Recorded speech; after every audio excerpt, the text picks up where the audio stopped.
Você está escutando mais um CDQ Cast. Tudo o que acontece nos eventos da Casa dos Quadrinhos, você escuta aqui.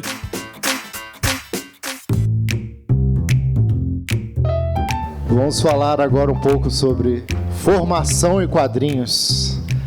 E para sentar ali no palco e bater esse papo com a gente, está o Felipe Assunção, Érica Azevedo, Daniel Werneck e, fechando chave de ouro, Rebeca Prado. Por favor, Sussa, o nosso Felipe Assunção, fique à vontade para puxar a conversa aí. Olá, boa tarde pessoal, tudo bom? Meu nome é Felipe Assunção, Sunsa. A gente vai começar a conversa aqui agora sobre formação em quadrinhos. Acredito que a gente tenha, várias vertentes aí para poder falar sobre, podemos entrar aí na seara do quadrinho como objeto de pesquisa, como algo que você vai estudar. Podemos falar de estudo sobre quadrinhos. Podemos usar também quadrinhos como um objeto pedagógico de ensino, uma ferramenta pedagógica de ensino. Mas antes disso, acho que a gente podia se apresentar, conversar todo mundo falar um pouco sobre você, quais as experiências nessas áreas com formação em quadrinho, e aí a gente continua o bate-papo. Começar pelos jovens aí. Pode ir, Werneck. Nossa, se eu sou jovem na mesa, imagina. É importante se apresentar, porque ninguém aqui se conhece. Em BH ninguém se conhece. A galera dos quadrinhos também, ninguém se conhece. Meu nome é Daniel Werneck, eu sou professor da Escola de Belas Artes do FMG. E eu sou professor do curso de cinema de animação, mas nessa nossa área todas essas disciplinas são interligadas, Então, quem estuda cinema de animação tem que aprender roteiro, design de personagens, colorização. E se você já sabe tudo isso, para você fazer quadrinhos, já está quase ali, Então, mesmo no currículo oficial do curso não tem quadrinhos lá, mas todo mundo lá lê quadrinho, faz quadrinho, frequenta evento de quadrinho, e a demanda dos alunos é sempre muito grande. Então eu faço disciplinas optativas, a gente já fez alguns eventos pequenos lá, de lançamento de coisas, vizinhos, etc. E ultimamente agora eu estou tentando estruturar um pouco melhor isso, fazer uma coisa mais perene, que não seja... As disciplinas a gente sempre fazia de vez em quando, não tinha muito planejamento. Agora estou tentando fazer uma coisa fixa que possa ter uma produção mais estável lá, a gente poder começar a construir coisas maiores, fazer eventos, tentar conseguir uma graninha para fazer um evento, para publicar os trabalhos dos alunos também, etc. Mas é difícil lá porque muita gente assume que como o FMG vai ter estrutura e dinheiro infinito para tudo, mas é o extremo oposto. E as pessoas acham que por ser uma escola de arte, lá eles vão achar muito legal os alunos mexerem com quadrinhos. Também é o extremo oposto. Eu entrei lá como aluno em 98, no século passado, e ainda era assim, e não mudou quase nada.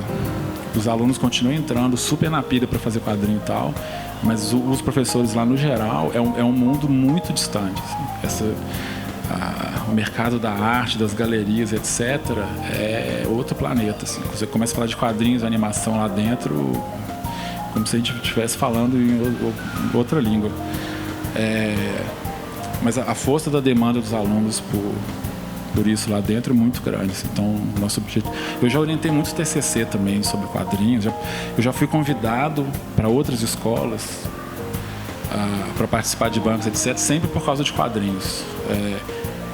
Já fui parar em várias escolas do campus e até de outros prédios do FMG, mestrado, doutorado, graduação, outras universidades também, sempre por causa de quadrinhos. Nunca me chamaram para ser de uma banca de mestrado da geografia por causa de cinema nem de animação. É sempre por causa de quadrinho.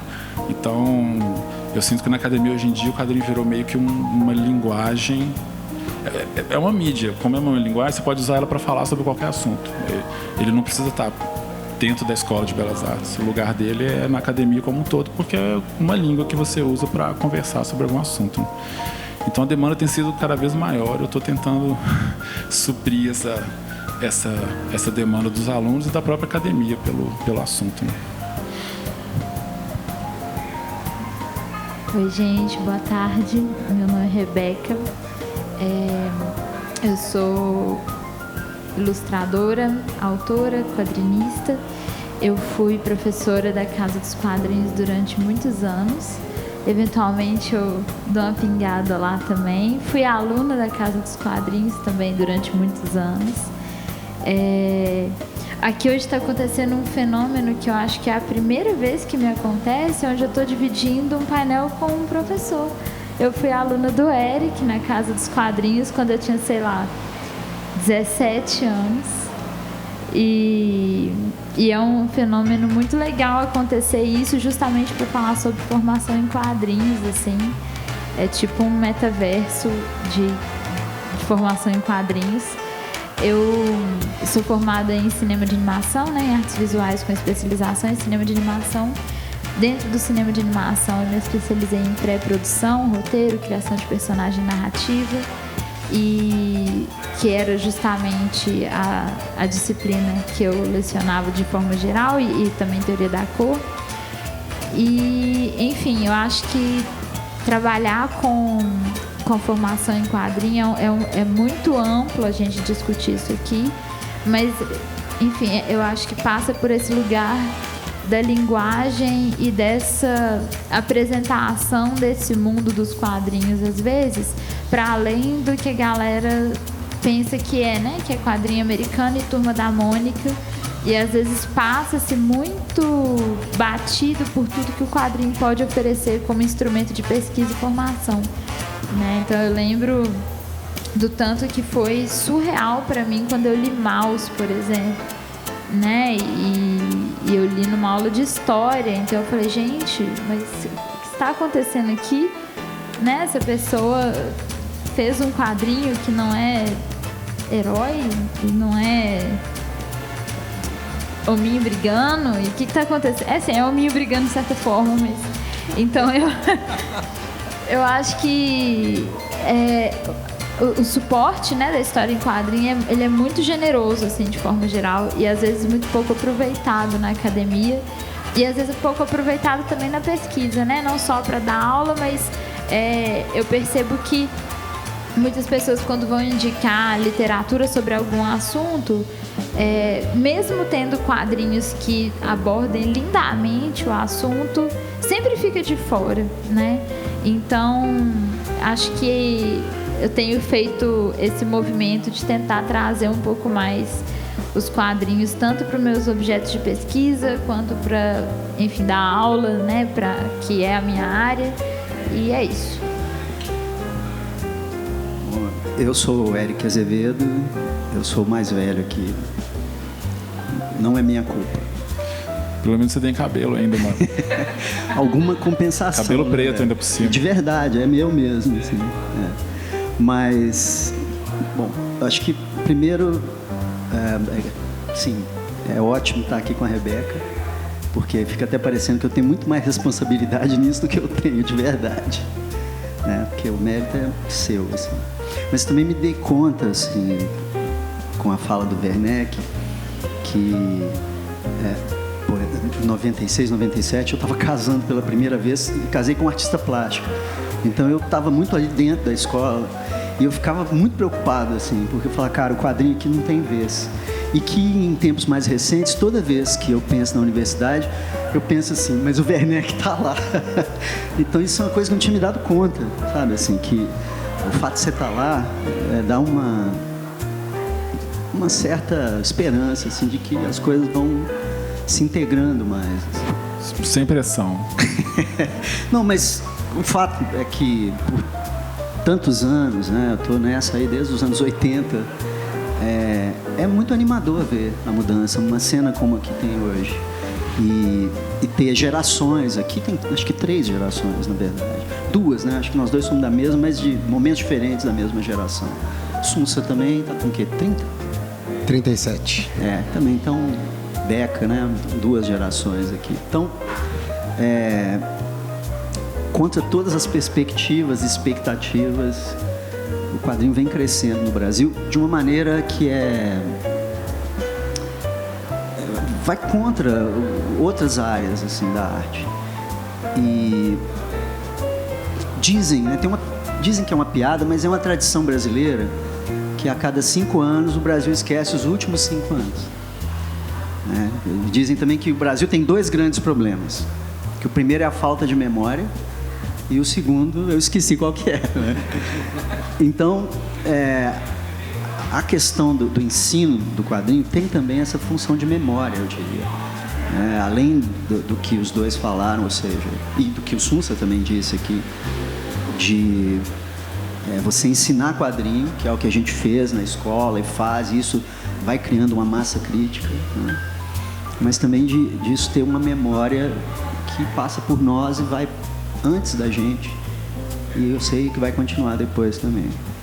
Então isso é muito animador. E um outro aspecto que eu acho também que vale ressaltar, assim, já da fala dos dois, é que se você pegar um tipo Spielberg, Kubrick, manda eles fazerem quadrinho pra você ver.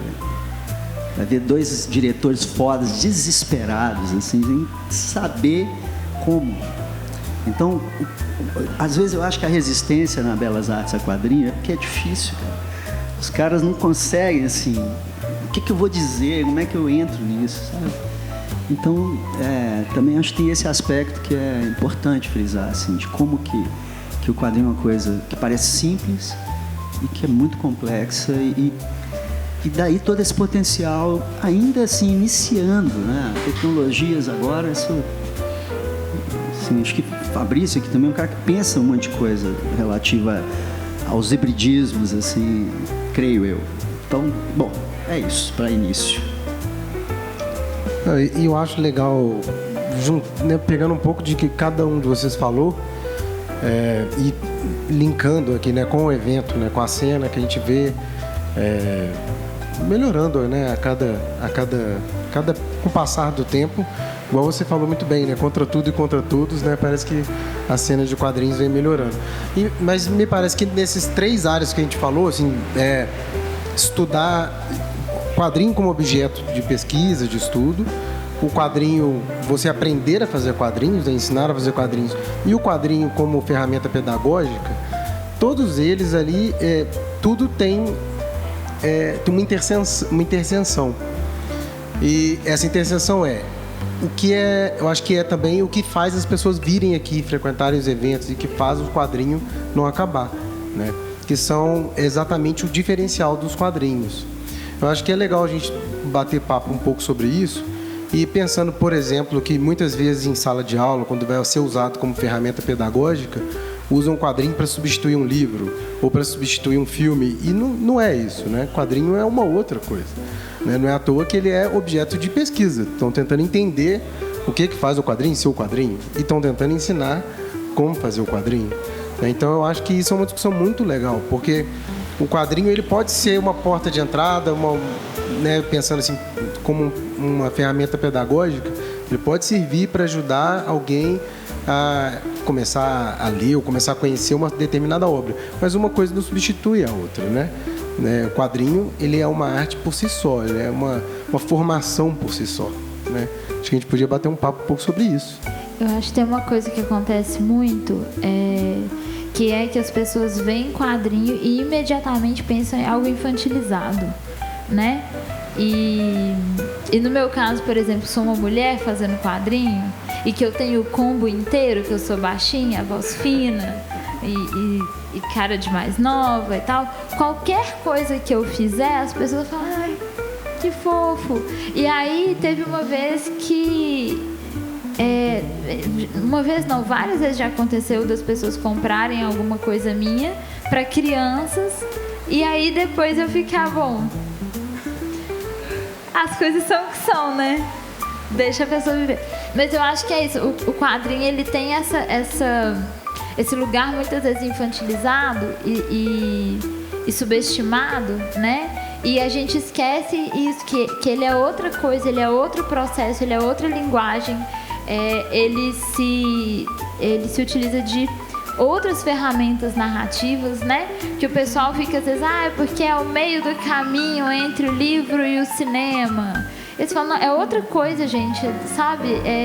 Tem signos e códigos que só existem numa história em quadrinho, né? E isso é muito bonito, assim. Isso é muito bonito como ferramenta, isso é muito bonito como referência. E eu sinto que é muito pouco aproveitado de forma geral, né? No meu caso, eu formei na UFMG, na Escola de Belas Artes, e eu não fui aluna do Werneck, mas eu lembro que quando a gente escolhe o cinema de animação, por exemplo, a galera já fica horrorizada, né? Porque você fala, nossa, por que não vai pra pintura, tão mais nobre, tão mais... E aí, quando dentro do cinema de animação você fala que curte quadrinho, as pessoas ficam meio, tipo, puxa vida, cara. Tipo, mandando pro gueto.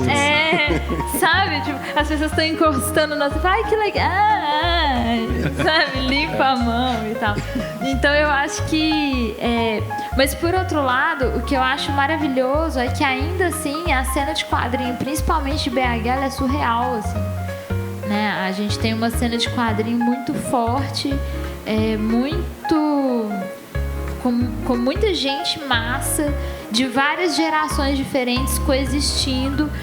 O próprio Quadrinhos Sonoros, né, que o Fabrício brilhantemente organizou, assim, eu acho que ele é um projeto que mostra essa coexistência, né? E essa troca entre os profissionais, os colegas, e essa troca entre quem está chegando, porque por isso que eu penso no quadrinho muito como uma ferramenta pedagógica muito poderosa, assim, né? Para mim é muito incrível e muito emocionante chegar aqui e tá perto de mim alunos meus com mesa na feira, né? Hoje mesmo chegaram já 3 alunos diferentes ano que passaram no processo seletivo para o FIC. Né? Então, assim, você vê que a galera segue firme produzindo e consumindo e trocando e apesar dos pesares, né? Não só do processo de fazer quadrinho, que é um processo muito específico para além do produto final, né? A galera segue fomentando a cena cada vez mais, assim.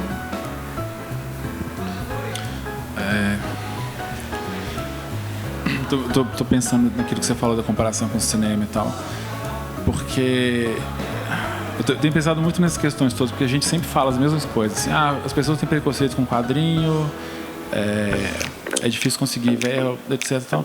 Eu tenho tentado empurrar a conversa mais para frente, tipo assim, ok, mas e aí então? Como é que a gente resolve esse problema? Que preconceito que é esse? Qual que é a origem dele? Como que a gente consegue resolver isso?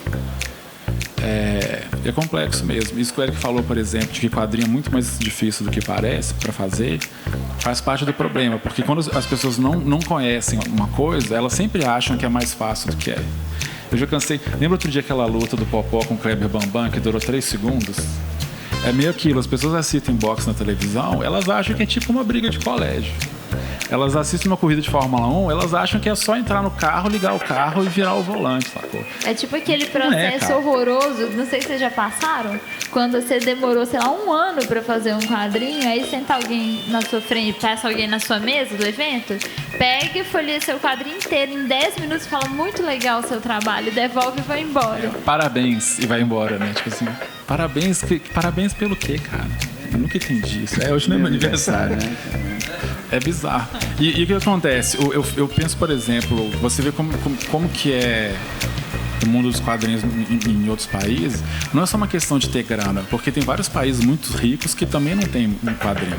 Mas você vê como é que a cultura de quadrinhos na França, no Japão, por exemplo, lá desde criança a pessoa ela é educada a conhecer aquilo, como que aquilo funciona, como é que é.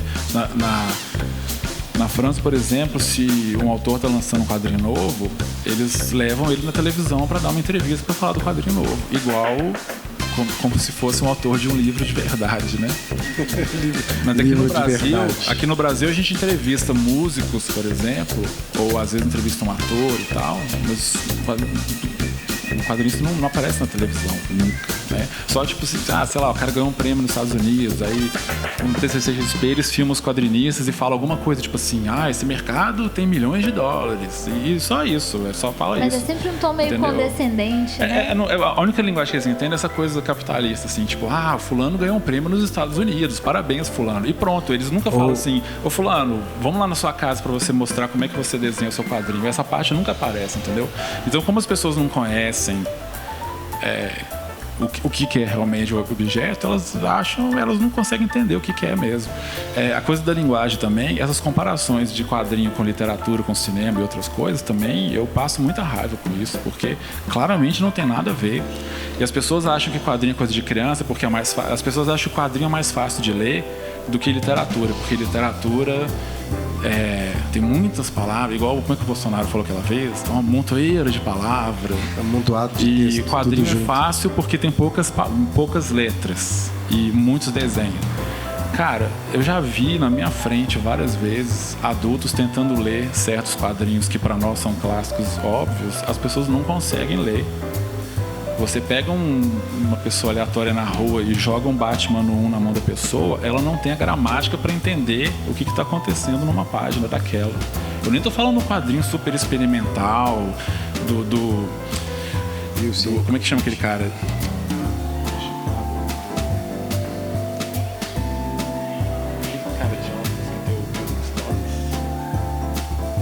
Enfim, não é um troço mega complexo, experimental, loucão, não. É um gibi do Batman. As pessoas não conseguem ler. Tem uma gramática interna ali, da ordem, do fluxo de página. Quando você lê uma página de quadrinhos, você não está lendo só o texto que está dentro do balão. Você está lendo o desenho, a ordem dos quadrinhos, tem o clima, tem as cores, até o papel que o gibi foi impresso faz parte da leitura. As pessoas não são treinadas para ler isso. Quando uma professora de colégio joga lá Hamlet versão mangá, porque o Hamlet é muito difícil de ler, né? As peças do Shakespeare, não sei se vocês já tentaram ler uma peça do Shakespeare inteira, assim. Cara, é um fanzine. Você lê o Macbeth original numa sentada, numa viagem de ônibus, você lê uma peça do Shakespeare inteira. A gente não tá falando de A Montanha Mágica. É um texto curto, é um filminho de 80 minutos no máximo. Vamos dar a versão mangá porque é mais fácil de ler. Não é mais fácil de ler. E não é a mesma coisa. Se adaptar para outra linguagem, você está criando uma obra nova, que tem a ver, mas é outra coisa. Essa professora que está jogando esse mangá para as crianças lerem, quantos mangás ela leu na vida antes desse? Ela está ensinando as crianças a ler. Quando a criança está lendo esse quadrinho, ela consegue entender como é que o desenho foi feito, se a perspectiva é boa ou não. A pessoa não consegue nem diferenciar um quadrinho bom de um quadrinho ruim, porque ela não tem o mínimo da gramática. Aí, bom, identificar esses problemas é fácil. Como é que resolve isso? Não faço a menor ideia. Estou tentando descobrir. Mas é muito difícil, cara. Eu vejo, às vezes, por exemplo, também... hoje em dia tudo está na internet, né? A internet vai resolver todos os problemas do mundo. Essa é a promessa que o Bill Gates fez em 1999. Eu queria encontrar ele hoje em dia e falar: e aí, Bill Gates, cadê aquela solução que você prometeu? Olha a desgraça que nós estamos vivendo aqui. Tem milhões de canais de YouTube sobre quadrinho, por exemplo. Quase todos do Brasil que você vai ver é um cara que compra um monte de gibi e ele fica falando se ele gostou ou não gostou. E a lombada, a capa dura da Panini não é mais a mesma. Isso não é ensinar sobre quadrinhos, sabe? Ou analisando o catálogo, né? Assim, o checklist do que vai vir. É uma coisa de fã, de colecionador. É de colecionador. Mas você realmente ensinar para as pessoas como que você lê uma página, por que esse autor é melhor do que os outros, por que esse autor aqui fez vários quadrinhos, mas esse daqui é a obra-prima dele. Qual que é a diferença dela pro resto? Esse tipo de coisa quase não se fala, assim. Até na gringa mesmo, não estou falando mal do Brasil. A linguagem da internet não é voltada para educação, ela é voltada para ganhar clique. As pessoas criam um canal, sei lá, o cara cria lá um TikTok de quadrinho, porque ele quer ganhar gibi de graça das editoras e ele quer credencial dos eventos para poder entrar e ficar lá na sala da caipirinha do CCXP. Não é porque ele quer ensinar as pessoas a ler quadrinho. Então, acho que muita gente acha que a internet está ajudando as pessoas a conhecer mais quadrinhos, mas eu acho que não está, não. Não sei se... Eu não acho que está melhorando a situação. Eu não acho que o YouTube está criando novos leitores de quadrinhos no Brasil hoje em dia. Eu não vejo isso acontecer. Nossa, são problemas muito complexos, né? Eu não sei sentir. Mas eu acho que você mesmo me deu um caminho aí, Werneck, na sua fala. Porque talvez o que falta seja isso, né? A gente tem muito gibi, tem muito quadrinho sendo estudado como objeto de pesquisa. Mas a gente não vê o retorno desse estudo, né? Assim, tá lá o estudo, né? Qual foi o impacto? Isso, qual foi o impacto disso? E eu concordo com a Beca quando o quadrinho... Eu acho que o caminho é esse mesmo, o quadrinho ser mesmo uma ferramenta de pedagogia, assim, pedagógica, mas levando em consideração isso que a gente está falando, né? Ele não é algo que vai substituir um filme ou um livro, ele é um material próprio e tem vários quadrinhos que você pode usar assim para abordar determinados temas, para trazer determinadas conversas, ou então pelo próprio o estudo dos quadrinhos, até da linguagem, bons quadrinhos que dá para fazer isso em sala de aula, que não seja a tira da Mafalda na prova de português, né? Assim, porque isso só faz a gente ficar com raiva da Mafalda. Mafalda é ótimo, né? Não tem culpa da prova de português. Mas eu acho que talvez o caminho seja por aí, né? Assim, começar a enxergar o quadrinho como uma ferramenta poderosa que ele é. Tanto para sala de aula, tanto para estudo, como estudo, ter esse mestrado, doutorado, análise, né? O quadrinho é uma ferramenta, igual o Eric colocou aqui, né? Algo difícil de fazer. Talvez seja por isso, né, que espanta tanto. Eu acho que o caminho talvez seja esse. A gente estudar mais e compartilhar mais o que está sendo estudado e colocar mais em sala de aula como ferramenta. Eu acho que tem algumas acréscimos aí também, assim, que não é só difícil fazer. Foi algo que o Werneck mencionou aqui. Eu tenho uma história pessoal, assim, com uma grande amiga, professora de História da Federal. O filho dela era meu grande amigo, assim, e um dia na casa dela, ela soube que eu trabalhava com quadrinhos e ela falou: eu não sei ler quadrinhos, ela me disse. Eu falei: como que você lê? Ela falou: eu leio texto. Eu falei: então às vezes você lê 20%. Eu falei: quando não tem texto, né? E por quê? Porque filme, né? Talvez uma das principais diferenças de um vídeo para quadrinho é que você, num vídeo, você é passivo. E no quadrinho você é ativo como leitor.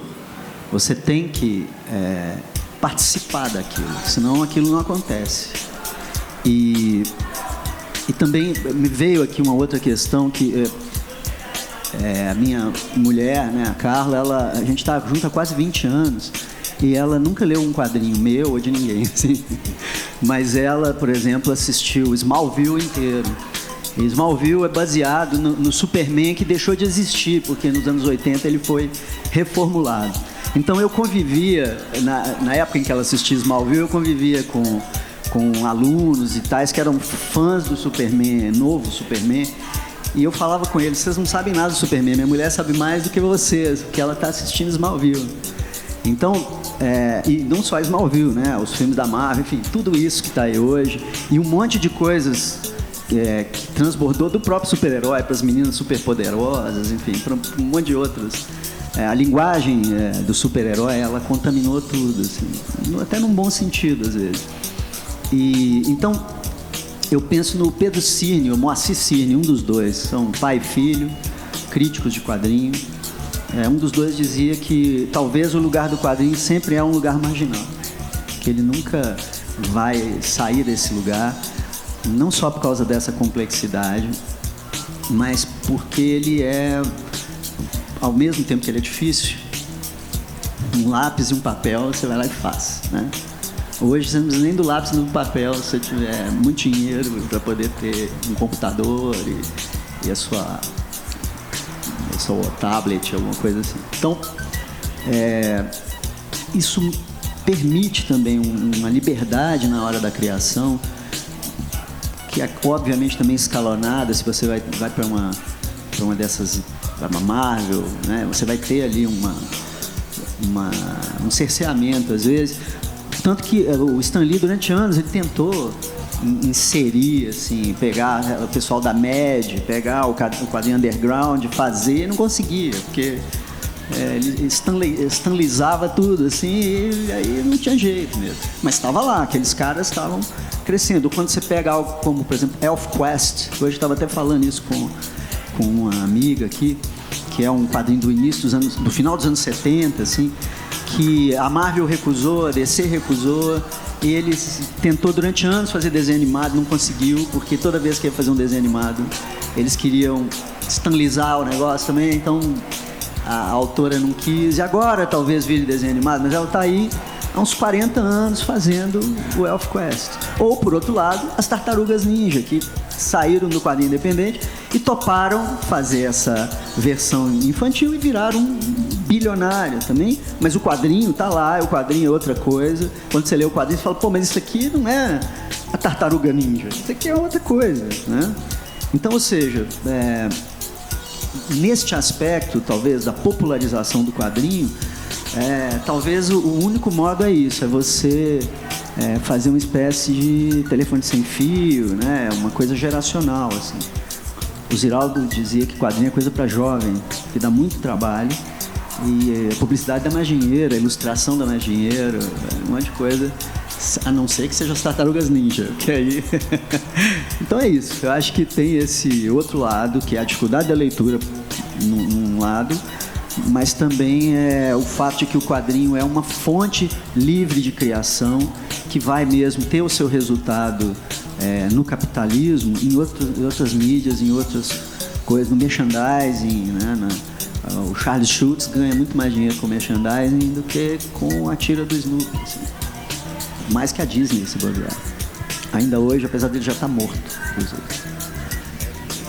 Eu acho que tem um fator também que muitas vezes, hoje em dia eu acho que isso está mudando, principalmente por causa da internet, né, que a gente tem muito acesso a muita produção, mas eu vi isso muito na minha trajetória como aluna em diversos momentos e vendo às vezes os meus alunos em sala de aula. Falta às vezes a pessoa encontrar referências de quadrinhos com as quais ela se identifique genuinamente, assim, por exemplo, quando eu entrei na Casa dos Quadrinhos com 16 anos, não é brincadeira, eu entrei com 16 mesmo, eu lembro que as primeiras aulas que eu tive eram referências muito de quadrinho americano, assim, que eu gostava de ler, mas não era o que eu queria desenhar. E aí eu demorei um pouco para me identificar com o processo de produzir quadrinhos, porque eu não conseguia me ver produzindo aquilo que eu consumia, assim.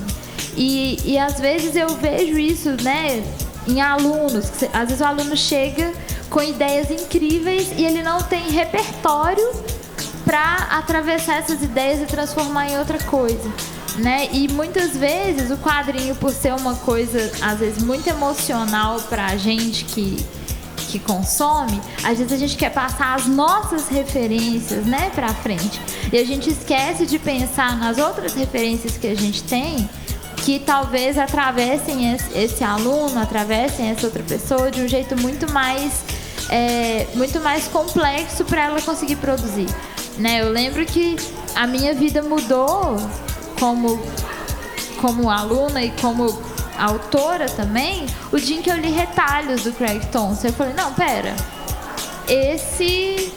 com isso eu acho que eu consigo trabalhar. E aí eu comecei a procurar referências em cima de Retalhos, e eu falei, nossa, quadrinho é bom demais, dá pra fazer demais. E eu, obviamente, era jovem, eu não tinha feito nenhum quadrinho ainda, mas eu acho que é isso, muitas vezes a gente não tem repertório, né, nem do que a gente consome, e muitas vezes não tem repertório do que passar pro aluno.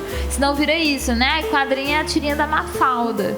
E aí você fala, pô, né? Ou então você olha e fala, caralho, mas podia ter falado palavrão? Rebeca, agora já foi. Foi mal, galera. Rebeca, isso aqui é um evento de quadrinhos, tem muitas crianças aqui. Não pode falar foi palavrão. Mal, gente. Mas é isso. E aí, às vezes a galera chega com umas referências de internet, de quadrinho que é só webcomic. E aí você fala, nossa, mas isso atravessou essa pessoa lindamente. Vai, segue aí esse caminho. Então eu acho que também existe um certo apego ao quadrinho que a gente gosta como professor. Eu já me vi fazendo isso muitas vezes, né? Obviamente, a gente tem muito mais tesão de falar do que a gente gosta, mas nem sempre o que eu gosto é o que vai atravessar o aluno que está produzindo, assim. Então, eu preciso, às vezes, sentar e aprender junto com ele, né? E falar, ok, me conta. O que você gosta? O que você quer fazer? O que está na sua cabeça? E, a partir daí, ensinar ele também, desenvolver junto uma pesquisa de referências, porque eu acho que a gente não é ensinado a pesquisar referência, principalmente para quadrinho, né? Que a gente mal é ensinado a ler, imagina pesquisar, né? Então, às vezes a galera pega e acha que referência é você fazer igual. E aí você fala, não, olha só, tudo bem começar copiando para você entender o processo, mas você tem que estudar e tentando entender o processo, né? E isso é muito difícil de transpor, assim, da fala, né? Então, eu acho que também tem esse fator que produzir quadrinho é um processo tão complexo que é difícil ensinar. Eu acho muito difícil ensinar a fazer, né? Porque eu tenho um processo, aí o Werneck vai ter outro, o Eric vai ter outro, o Sousa vai ter outro. Eu lembro que teve um dia que eu estava conversando com o Vitor Cafage, e o meu processo de fazer quadrinho, eu começo pelo diálogo. Eu faço todos os diálogos, depois eu penso no desenho. E aí o Vitor deu uma gargalhada e falou assim, eu faço todos os desenhos e depois eu me pergunto o que eles estão falando. E aí a gente ficou um tempão meio que em silêncio, processando o processo do outro, assim. E isso é lindo, mas isso a gente não... O sistema capitalista, de forma geral, que quer tudo muito pasteurizado, ele não tem muito espaço para as coisas muito diferentes coexistirem, né? E no quadrinho, se essas coisas muito diferentes não coexistirem, o quadrinho não é feito, né? Então, isso é muito louco, assim, pensar que os processos mudam. E é difícil você passar o seu processo e respeitar o processo do outro que está fazendo junto com você, assim. Eu queria fazer uma pergunta para vocês. A Rebeca já começou a responder antes de eu perguntar, mas quer dizer que a conversa está no caminho certo. Eu queria saber de vocês, quem que são esses alunos que chegam para vocês hoje querendo fazer quadrinho? Por que eles querem fazer quadrinho? E que quadrinho que eles gostam? Que quadrinho que eles leram que eles falaram, nossa, que doido, eu quero fazer quadrinho também. Qual que é o repertório que eles têm em 2024? O que eu tenho visto, vou falar um recorte de faixa etária e gênero principalmente, mudou muito, vinha muito mais menino querendo fazer quadrinho. Hoje em dia eu vejo muito mais diverso, né? Normalmente são alunos mais jovens, né? Ali antes dos 30, antes dos 27 talvez, que chegam ali muito curiosos com o processo. É muito difícil aparecer para mim um aluno 30 mais começando a fazer quadrinho, assim. É raro, né? Normalmente são mais jovens. O repertório que eles têm varia muito. Então, tem a galera cativa ali do quadrinho americano, de super-herói. Tem uma galera muito grande do quadrinho da internet, principalmente tira. E aí é muito difícil trabalhar com tira, porque o humor não é uma coisa que se ensina muitas vezes. Então, às vezes, é um processo que eu vejo eles muito frustrados até descobrir a voz deles pro humor, assim. Porque é isso, o que eu acho engraçado não é o que todo mundo acha engraçado. E eu preciso, às vezes, bancar o que eu acho engraçado. E ser engraçado, eu acho que é a única coisa que não dá pra fingir. Exato. Né? Se você vai fazer um quadrinho, eu consigo fingir que eu sei desenhar, eu consigo fingir que eu sei colorir, eu consigo fingir vários gêneros e tal. Mas você fingir que você é engraçado não tem como. Ou você é ou você não é. Ou as pessoas vão rir da sua piada ou elas não riem. Não dá pra enganar. Não tem nenhum filtro Photoshop que faz o seu quadrinho ficar engraçado magicamente. Total. E eu vejo a galera chegando com essas referências, principalmente de web tiras.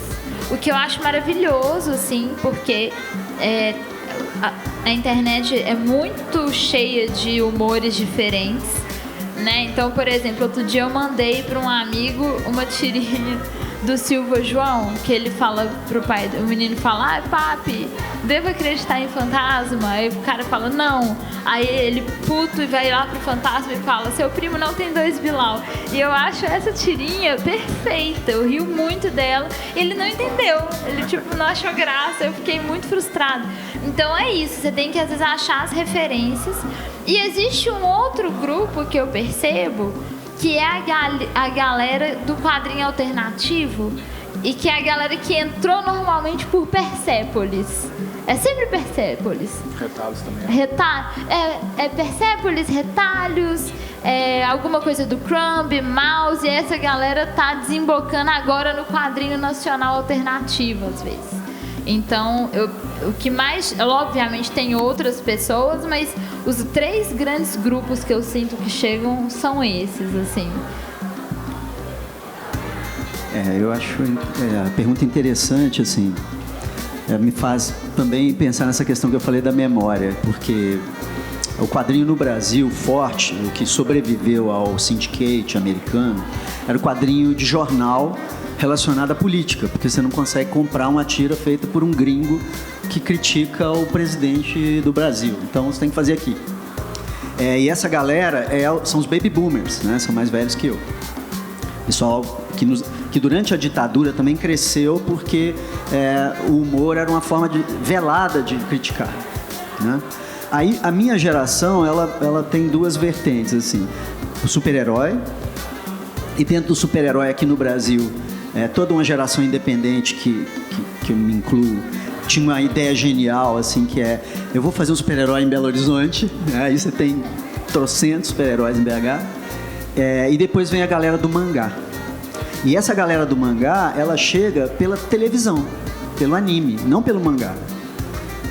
Inclusive, muitos nunca viram um mangá assim, do anime que ele gosta naquele momento, né? Isso também criou um déficit de desenho, porque há um código de desenho do quadrinho, um modo, né, de você simular movimento, volume, perspectiva com a linha, por exemplo. E o anime não, o anime você faz uma linha fina porque é mais fácil de animar. Então o cara vem com o desenho do anime, com a ideia, inclusive, às vezes, de fazer algo que parece mais desenho animado, na linguagem também, do que quadrinho. Fora que desenho animado também, quando a gente é criança para desenho animado, a gente acha que foi um cara que fez, né? Exatamente. Tem uma fábrica com 300 funcionários fazendo aquele desenho, e aí o moleque tenta imitar aquilo com uma canetinha, um papel. E desses 300 tem 299 que tá frustrado, fica desenhando a mesma coisa. Tem um que tá feliz que eles estão fazendo o desenho dele. Que é o supervisor. Tem 10 pessoas que ficam... Tem 10 pessoas que ficam só colorindo com baldinho o personagem. Tem 10 pessoas que só pintam o cenário. Exato. E quando você faz o quadrinho, você tem que fazer tudo sozinho. Que é a dificuldade lá que o Spielberg não faz ideia. Pois é totalmente diferente. Então, e aí, quando chega nesse ponto que entra, por exemplo, a Rebeca, aqui, o que acontece? O resultado disso é uns mutantes. Né? Assim, não aqueles lá da Marvel, né? Mas uma galera que ela é híbrida. Ela vem desses lugares todos agora, mas o que é interessante mesmo é o resultado disso. Né? Assim, que é uma coisa de um quadrinho independente, autoral, mesmo quando ele não é independente, e às vezes até quando ele não é autoral, assim. Então você vê chegar a isso agora no super-herói, One Piece é mangá, o Popeye é mangá também, então, porque o One Piece você olha e fala, bom, esse aqui é o Toriyama, que dizem que morreu. Toriyama não morrerá jamais, mas o Toriyama, eu me lembro que uma vez um aluno de 9 anos chegou pra mim e falou assim, desenha o Goku aí pra mim. E eu me gabo de ser muito versátil no desenho, eu tenho uma memória assim, eu decupo quando eu vejo um desenho que eu não conhecia ainda, eu vou lá e dou uma decupada e tal. Aí eu fui desenhar o Goku e tipo, não sei desenhar esse cara. Aí fui pra casa, falei, olha, hoje não vai dar tempo, amanhã, né, próxima aula. Aí fui pra casa e fui estudar o Goku e falei, cara, o Toriyama inventou um desenho. Isso aqui não tem nada de mangá nele, assim. E aí, depois dele, tem milhões copiando. Então, o que você vê chegar é isso. São esses híbridos. Mas tem um outro lado disso também, que eu acho que é importante, pegando uma coisa que a Rebeca falou. É engraçado que eu concordo com o que ela falou, né, de você não levar só a sua referência, tanto que as minhas aulas na casa, sempre tem uma parte que é enciclopédico, mas nessas aulas eu noto também o oposto, ou seja, e isso é uma coisa geracional, me parece, uma resistência, assim, há uma resistência seletiva a certos gêneros, justamente porque não é o que aquela pessoa quer, entre aspas, né? Então, recentemente eu vivi uma coisa, foi muito bizarro, assim, nunca tinha me acontecido dessa forma. Eu tenho uma aula que é sobre mercados e tal, e eu vou, numa dessas aulas, eu mostro uma espécie de seleção do que eu acho que tem de melhor no quadrinho de super-herói. Assim, mas em cada um é uma coisa diferente. Um é o traço, o outro é o cara a composição de página. Então, é uma espécie de tesouro, uma decantação de, sei lá, 70 anos que deu 10 autores. Nem é muito. E no final, eu acrescentei uma pasta que é de mulheres desenhistas. Por causa de uma questão de gênero mesmo, uma questão que está em pauta. E não exatamente porque essas desenhistas tinham algo de especial para eu mostrar. Eu não selecionei os 10 porque eles eram homens, mas eu selecionei essas porque elas eram mulheres. E nessa turma que eu mostrei isso, a maioria era mulheres. Então elas ficaram deliciadas com as desenhistas mulheres e foram incapazes de ver o tesouro que estava contido nos outros 10 homens. E isso me chocou mesmo, assim, porque eu vi assim, você pode levar um cavalo na beira do rio, mas não pode obrigar ele a beber água. E ser professor tem a ver com isso. O aprendizado tem a ver com o outro estar aberto também para receber aquilo. Então, eu fiquei, no primeiro momento eu fiquei assim, não, mas vocês não estão vendo. Mas depois não estão vendo mesmo. Então, ali, quem aprendeu fui eu. Eu aprendi alguma coisa sobre isso, sobre esse perfil. Mas acho que passa justamente no que eu falei, né? A gente olhar o que atravessa o outro, porque referência de arte, a arte de forma geral, né? Eu acho que ela não passa só pelo tesouro técnico, né? A gente não consegue... Aí vem Paulo Freire com Voadora de 2 Pés, né? O aprendizado, ele passa pelo afeto, né? E aí quando você consome uma referência que mexe com você em lugares muito afetivos, você muito provavelmente vai se identificar com aquilo e deixar passar às vezes outras coisas. E eu acho que é nessa hora que a gente tem que olhar para o aluno e entender o que mexe com ele, porque é por lá que você vai conseguir ensinar, né? Ou às vezes não vai mesmo. Muito comum alunos, anos depois, chegar e falar para mim assim, agora eu entendi o que você tinha falado.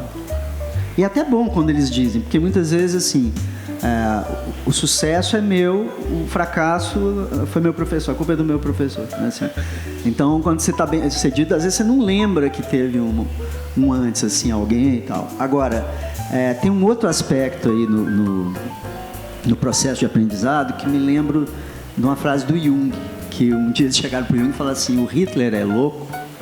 Ele falou, é doente, tá? Tem cura? Tem. Qual? Deixa ele invadir a Rússia. Então, o que é a Rússia do aluno? É ele ir fazer. Na hora que ele vai fazendo, aí ele começa a lidar com questões concretas que o puxam e que aí sim, se ele tiver tido um mínimo ali de atenção... Esse episódio que eu falei, inclusive, foi um extremo, tá? Ele teve a ver justamente com o enovelamento do grupo. Uma delas falou, olha, isso aí eu não achei nada de bom ali. Aí todo mundo é mesmo. Então ali... Então foi isso, assim, o aprendizado possível talvez tenha sido meu, não delas, mas eu espero que isso continue, assim, né? Que aquilo fique ali igual um alien, assim, também. E eu acho que quando você traz uma coisa, na verdade, que acontece nos quadrinhos, justamente por esse caráter dele ser um processo que você faz do início ao fim, né? É diferente, por exemplo, de um filme que, se você é colorista, você vai trabalhar ali na cor e passar para o próximo. Claro que quadrinho, principalmente quadrinho editoras grandes, né? O processo ele é um pouco mais seriado. Mas eu acho que quando você está produzindo um quadrinho autoral, ou então um quadrinho que não seja tão seu, mas enfim, você normalmente é envolvido em grandes partes do processo, né? E... Eita, nós! Espero que esteja tudo bem. Mas... Algum veículo na rua. A gente tem que sair correndo? Algum carro na rua da Bahia, não tem nada que se fazer. Vida que segue. Mas aí eu acho que o processo de quadrinho, ele tem esse lugar específico, como você participa de muitas etapas, a parte prática, ela te coloca em lugares onde você tem que recalcular a rota o tempo todo. Então, às vezes, você tem várias referências incríveis. Eu quero fazer Craig Thompson, retalhos. Aí na hora que você vai fazer, você fala, esse não vai dar. E aí você tem que recalcular a rota. E como é que recalcula a rota? Novas referências, novos materiais, novos rascunhos, novas tentativas. E esse é um processo que eu vejo que muita gente, que quando está começando a produzir quadrinho, para aí. Fala, eu não sei fazer. E às vezes você fala, não, você sabe. Você está seguindo por um caminho mais complicado aqui, mas volta aí. Né? Vamos tentar pensar em outras referências, vamos pensar em outros processos. E eu acho que o quadrinho, ele tem isso muito dele, assim, né? Em outras mídias, eu acho que isso passa, às vezes, por equipes, ou então o processo, ele não envolve tantos pormenores, não envolve... Por exemplo, você vai escrever um livro, você não tem que pensar em desenho, né? E às vezes é isso, quadrinhos, às vezes a narrativa funciona, o desenho não, aí o desenho funciona, a narrativa tá esquisita, e aí tudo funciona, mas você não sabe desenhar a pé. Então você começa a entrar num lugar onde você tem que ficar se provocando o tempo todo. E esse é um processo que eu sinto que é muito do quadrinho, assim. Eu gosto muito da maneira como você falou do aluno, quando ele chega com a referência, né? E você tem, igual o Eric falou, né? Você tem ali o tesouro, você tem a resposta para o que ele está te perguntando, só que não é a referência que ele gosta, né? E eu acho legal, e aí isso me lembra, não sei se, eu acredito que você seja igual eu, e o Eric falou um pouco quando ele estava falando do Goku. Eu sou bastante assim, então vamos supor, eu vejo algo que eu gosto, eu consumo algo de algum artista que eu acho legal. Eu não paro ali, né? Então, assim, eu vou lá, olho o que esse artista fez, aí eu quero saber da vida desse cara, quero ver as outras coisas que ele fez, aí eu quero ver quem que era a referência dele, eu vou ver a referência dele, eu vou ver o que a referência dele fez, quem era a referência da referência dele, e aí você fica tempos e tempos, assim, cada hora fissurado numa coisa, né? Às vezes é Bill Watterson, às vezes é o Wayne Field, às vezes e vai. E aí você vai pesquisando. E eu acho legal pensar nessa ideia de formação de quadrinhos, meio como isso, né? Assim, ajudar esses alunos ou esses estudantes, essa galera que está chegando, a fazer isso, né?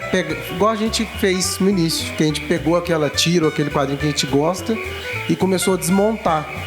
Deixa eu ver como é que esse negócio funciona aqui. Então, ajudar a ensinar, menos ensinar como e mais dar as ferramentas para que eles desmontem, né, as próprias referências e comecem a pesquisar ali e aprender dentro daquilo que eles curtem. Tem um problema nesse processo todo, é que essa curiosidade que você descreveu é um negócio meio raro. Ela é um sintoma de uma cabeça inteligente, assim, que infelizmente no nosso mundo é uma coisa cada vez mais rara. Em música acontece muito isso também. As pessoas gostam de uma música, nossa, a música é muito doida. Tipo assim, não, mas essa música é cover do outro cara lá. E daí, sabe? Tipo, as pessoas não... Eu acho isso muito bizarro, eu fico com pena, assim, mas não dá pra gente obrigar as pessoas a não ser assim mais, né? Então, a nossa obrigação como professor é mostrar as referências, ó, tem isso aqui, todos esses autores, essas pessoas todas. Tem milhões de... Você mostra o universo inteiro para a pessoa conhecer.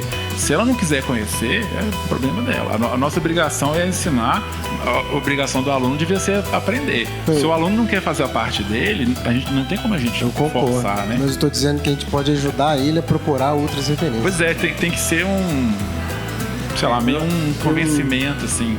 E voltando um pouco ao que a Rebeca falou também, que quando meu primeiro filho nasceu e eu fui ter mais filhos depois, eu comecei a me policiar muito para não ser aquele pai que fica tentando obrigar os filhos a gostar das mesmas coisas que ele gostava quando era criança, né? muita gente, assim, nesse universo nerd, não sei o que, tem muita gente que é assim. Assim, cara, não posso ser assim, eu tenho que deixar eles descobrir. Eu vou botar as coisas aqui pra eles verem, mas eles têm que escolher. Então, por exemplo, quando eu era moleque, eu era super obcecado com Star Wars e com Star Trek. Nenhum dos meus filhos tem zero interesse por nenhum desses dois universos, sacou? Eu não vou ficar forçando a barra. Agora, sei lá, eles adoram o Estúdio Ghibli. É uma coisa que a gente tem em comum e tal. Eu nunca precisei convencer eles a gostar de Estúdio Ghibli, sabe? Foi muito fácil. Dar o play no Doutor lá e pronto, fãs pro resto da vida. Então, a gente tem que mostrar as coisas, a gente tem que dar essas opções todas e eles vão encontrar o caminho deles. Às vezes tem um timing também. Você mostra um gibi para um aluno, ele acha horrível. 5 anos depois é que vai cair a ficha. Ele vai falar, porra, esse cara é um gênio, eu não tinha nem percebido na época, né? Mas a nossa função é mostrar.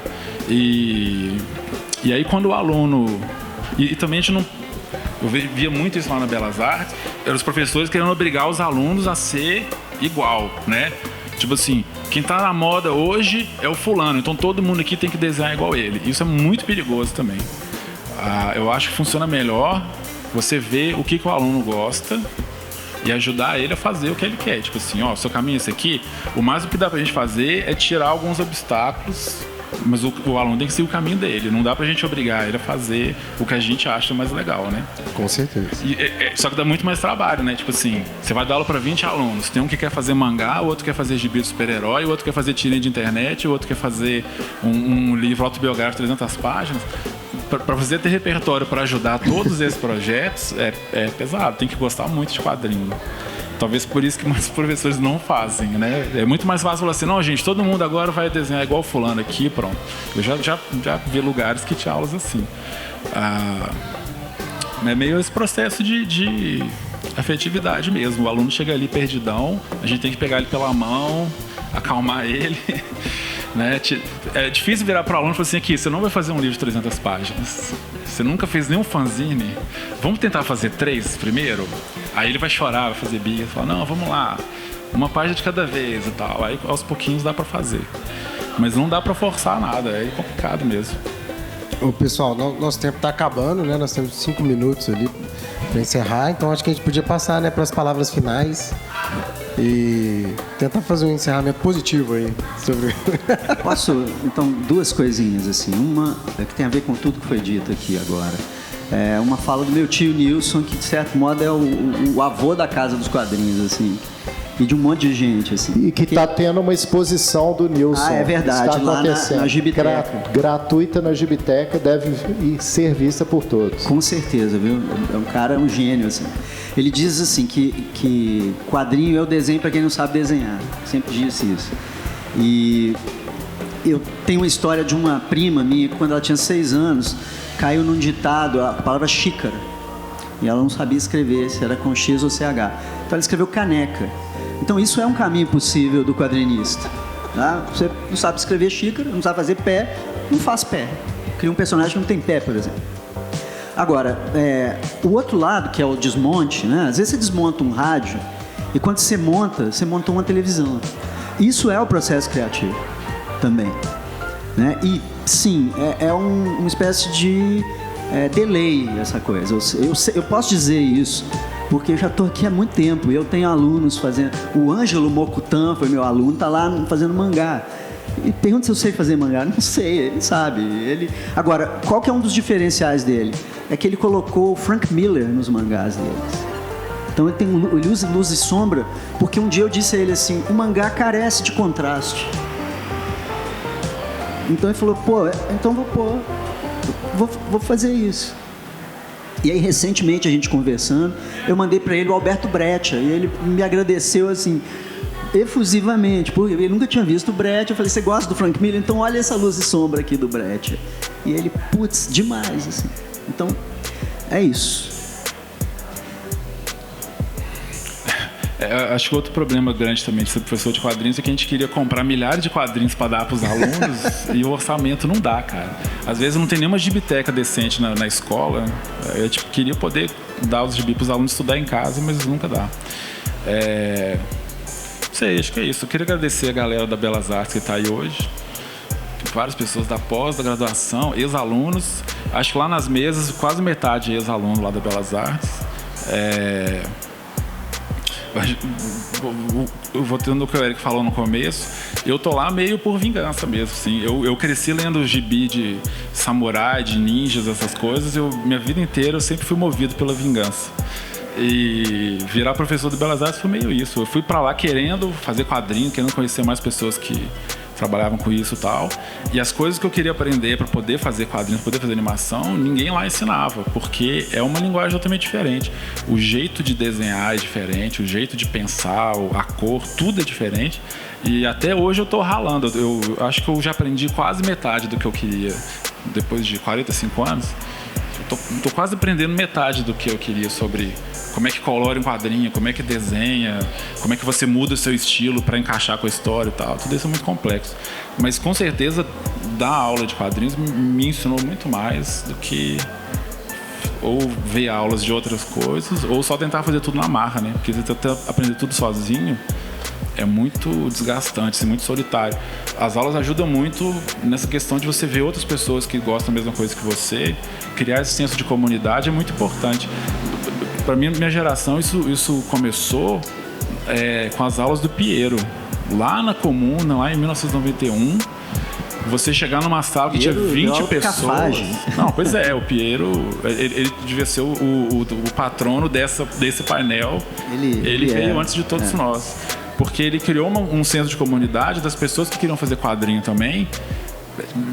Dezenas de pessoas, cada um sozinho no seu quarto, é muito difícil, né?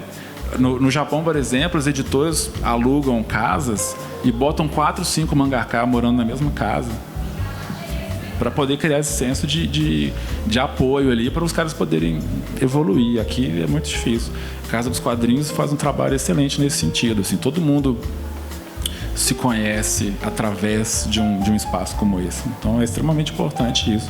Porque a parte técnica, a parte das referências e tal, tudo isso demora, não é uma coisa que dá para você ensinar, né, na hora ali. É um processo lento, que cada pessoa tem um caminho diferente, etc. Mas você poder criar esse senso de comunidade que um evento como esse cria, é o caminho de você poder fazer uma comunidade que não para nunca, né?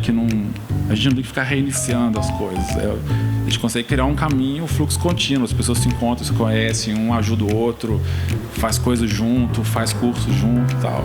Essa comunidade que a gente tem aqui é realmente um negócio muito raro. E vou te falar que eu já participei de eventos em várias cidades, de vários países da América do Sul e da América do Norte. Eu acho a nossa cena de quadrinhos aqui de BH a mais legal de todas. Não é a maior, não é a mais bem financiada, não é a mais famosa, mas é a mais legal. Eu não queria ser de outra cena, não.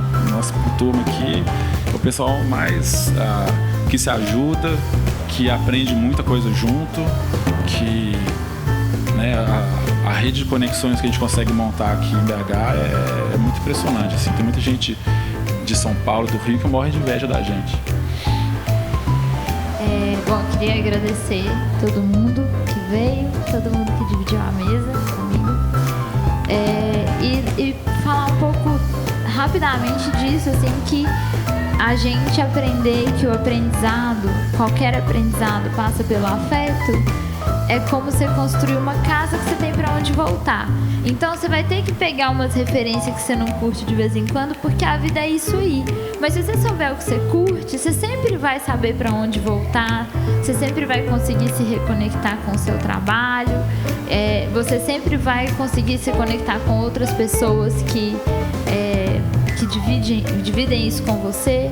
Então eu acho que o processo de fazer quadrinhos, ele é trabalhoso, ele é específico, mas ele pode ser muito mais legal do que parece, assim, né? Se você aprender a se respeitar e a se desafiar também, que eu acho que faz parte, né? Então é isso. É isso. Então é isso, pessoal. Obrigado. E não se esqueça de comprar nossos quadrinhos. Isso. Vai procurar a gente nas mesas. Estamos nas mesas aí no evento. Pessoal, queria muito agradecer aos 4 por toparem esse bate-papo. Eles estão no evento, estão participando do evento. Então, por favor, quem tiver dúvidas, perguntas, fazer para cada um deles, eles vão estar aqui no Corredor dos Artistas. E muito obrigado vocês, muito obrigado a todo mundo que esteve presente nessa conversa. Obrigado. Valeu, Cris. Valeu.